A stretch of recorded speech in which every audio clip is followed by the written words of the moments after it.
the INFOWARS Nightly News. It is Tuesday, April 22nd, 2014, and I'm Leanne McAdoo. Here's what's coming up tonight. Tonight, MSNBC smears Bundy supporters as insurgents and attacks the Drudge Report and INFOWARS. Bundy tells conspiracy theorist and radio host Alex Jones that while he's not looking for a civil war, he is, quote, not in a negotiating mood. Meanwhile, the Department of Homeland Security continues to prepare for civil unrest as they are now getting ready to purchase 25 million rounds of shotgun ammunition. And a Green Bay police officer is under investigation for attacking a man for asking a question. That's up next on the INFOWARS Nightly News. Well, once again, Alex Jones and INFOWARS find ourselves at the center of another MSNBC hit piece. This time, they're taking Harry Reid's domestic terrorist claim a little bit further by calling Cliven Bundy supporters insurgents. This time, host Chris Hayes was lamenting the threat posed to the establishment by an Alex Jones, Drudge, Fox News, Rand Paul axis that threatens to rock the 2016 presidential race. He was implicitly siding with Harry Reid's claim that Cliven Bundy and his supporters are domestic terrorists because he snarkily linked Nevada Republican Senator Dean Heller's labeling of those same Bundy Ranch advocates as patriots. He linked it to Alex Jones and INFOWARS, which he then described our site as a paranoid online haven. He then goes on to whine about the fact that INFOWARS stories, and in particular these stories relating to the Bundy siege, are routinely linked by powerhouse news aggregator The Drudge Report, and then they find their way into the mainstream GOP establishment and Fox News. Hayes termed this effect the Alex Jonesification of the GOP. Hayes calls candidate Greg Brannon's skepticism of the 9/11 Commission report as kooky fringe conspiracy theory. He allows some audio of candidate Greg Brannon speaking about this very thing. I'm a 9/11 truther, and I had a friend of mine ask me, tell me, look on the internet, Google the Pentagon, and show me where the plane hit the Pentagon. Where is the plane? A Democrat Republican were the co-chairmen of the 9/11 Commission. And when they got done, they did not put their stamp of approval on the commission. They said there's data that we did not put in there. So things like this have to be asked. But true to MSNBC form, they love to throw around these accusations of kooky conspiracy theorists, but then they never show any evidence that proves their superior intellect. Just like they called Alex Jones a racist, but then never offered up any proof of him ever saying anything racist. They never actually Google the picture of the plane hitting the Pentagon. So you know what? We're going to go ahead and Google that for you. Here you will see some images of the Pentagon being struck on 9/11 by a non-existent plane. This is why they didn't want to Google that picture because, come on, man, Flight 77, where is it? Where is it? That, my friends, is not a conspiracy theory. That is a conspiracy fact. But even worse, after Hayes refuses to pull this picture up, which I'm hoping the people in the very small audience of MSNBC will go ahead and Google that picture, as it's the caller suggested, Hayes brings in none other than Rory Reid, the guy that was tied to this whole scandal, who we exposed was involved with his dad, Harry Reid, and an ENN energy deal, the solar plant farm that was near Bundy's property. Well, he rolls this guy out to say, hey, were you involved in some energy deal? And of course, Rory Reid, being the attorney that he is, conveniently responds in a way that he's not actually lying by saying that he wasn't trying to have any kind of deal on Bundy's land, which, as we have already explained, it was near that ranch. And we had showed you pictures of just last month, Harry Reid was breaking ground on another Nevada solar farm near the Bundy Ranch. So they are definitely involved in a lot of land grabbing going on there in Nevada.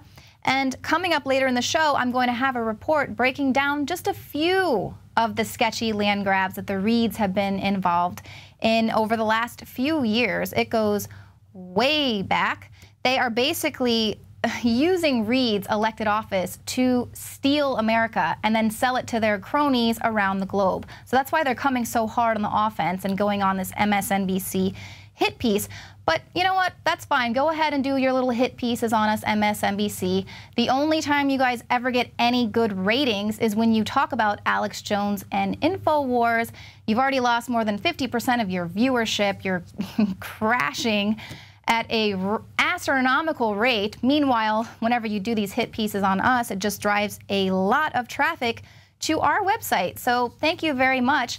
And this will be a true testament to the power of the truth, because I'm pretty sure that your audience is sick and tired of being lied to. They're sick and tired of being manipulated, and they want the truth. And they're going to seek out sites like INFOWARS and the Drudge Report for a little dose of reality. And it's about time. Meanwhile, while MSNBC is attacking American patriots, the Department of Homeland Security is once again building up its arsenal. This was reported that yesterday, the Department of Homeland Security announced it's seeking an ammunition dealer who can provide 25 million shotgun rounds to the agency over a 5-year period. Now, more specifically, 3 million rounds of shotgun slugs per year and 2 million rounds of buckshot per year for the next 5 years. The report says the ammunition will be used as appropriate at all DHS or department component locations nationwide and outside the continental United States. Now, it'll be used as appropriate. So does that mean they'll be using it to shoot more cattle? Because that's how they deemed its use appropriate out there in Nevada. And we have already been just reporting that there is a massive arms buildup in federal agencies everywhere. And we can see that during this recent standoff at the Bundy Ranch, the Bureau of Land Management was well armed. It was an increased militarization of this government agency, and it is, you know, it's definitely something for us to be concerned about. And is this over-militarization for terrorists? No, it is not about protecting the homeland. It is about policing the homeland. And clearer by the day, it is about conditioning you and your children to be completely subservient to the state. Take a look at this video that shows the TSA patting down a 2-year-old and a 6-year-old over and over again, despite a partial rollback of the pat-down policy in 2011. This is disgusting. Look at this little boy. He's clearly frightened. He's been taught his whole life never to let strangers touch him. And now here they're patting down this little girl. Oh, clearly she is got some explosives attached to her. And this isn't about safety. This is about conditioning. This is what this is all about. This is conditioning this mother to allow her child to be pat down and rubbed down. The woman goes around and touches the little girl's breasts. This is not about terrorism. This is not about protecting the homeland. This is about conditioning. Why are we letting this happen? Why are we letting our children pass through X-ray machines? And then if we don't want them to pass back and forth through X-ray machines, they have to get this intrusive pat down by the TSA. Why are we allowing this to, are we so afraid of their authority? This is ridiculous. This is why the situation at the Bundy Ranch happened, because people are tired of this.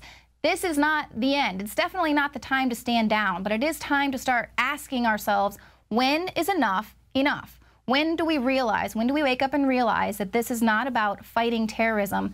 This is about fighting we the people. This is about keeping us in a cage. Now we've got this next video clip of an officer who's using excessive force. Now we see this time and time again. This video basically just shows a man asking the cop a question. The cop starts getting rough with him. The guy uses some colorful language, and then the cop just flips. He snaps. He has an explosive reaction. He throws the man, punches him several times, and then, of course, this is totally uncalled for. This cop just tries to block the camera while letting his buddy beat this kid down. The kid wasn't wanted for questioning. He wasn't, you know, part of that whole situation. He was just asking why was his friend getting arrested. But this is what they're being trained to do. They're being trained to respond in this way for the people they're supposed to protect and serve. And unfortunately, now we are seeing that it's not just in the cities. It is happening everywhere, in farms out in the middle of the desert over turtles, we're being told. It's excessive. And obviously, it's clear why all these federal agencies are arming themselves, because they do know that liberty is rising. The people have had enough, and they're starting to see that. And so that's kind of the fearful thing, and that's why we consistently tell you to just stand down, cooler heads prevail, and don't allow them to turn you into the terrorists that they're trying to make us all out to be. Basically, what they're doing is just conditioning us, because the technocratic elite, they just need a few more years of us believing and buying into their authoritarian system. They just need a few more years of us just believing that we're free so that we don't stand up against it, because they know that at some point it's going to be too late to turn back. They're going to have altered humanity too much. And at that point, it'll be too late for us. So they just have to keep us all in this daze for a little while longer. They're going to roll out the programs like this CRISPR, and they're going to have it be, you know, something that's kind of a miracle discovery. This CRISPR system is basically a DNA editing technique, and it will cure diseases for the first time ever. They'll use the DNA editor to cure liver disease or treat Down syndrome. Oh, but look, CRISPR might also be used to correct gene defects in human IVF embryos, allowing disorders to be ironed out before a baby is born. Now, I would love to believe that science is going to be used solely for the betterment of mankind, but we all know where this is going. They have been very open about how they see the population dwindling and how they're going to go about enforcing this population control. Let's have a little flashback to the movie Gattaca. Now, Gattaca was a 1997 science fiction film, very popular, and now it's basically becoming a reality, as scientists will screen and abort human babies based on 3,500 genetic faults. Now, Gattaca was a movie where it was a futuristic world where human beings that were genetically engineered with certain desirable and superior genetic traits were given preference over natural-born humans who were considered inferior.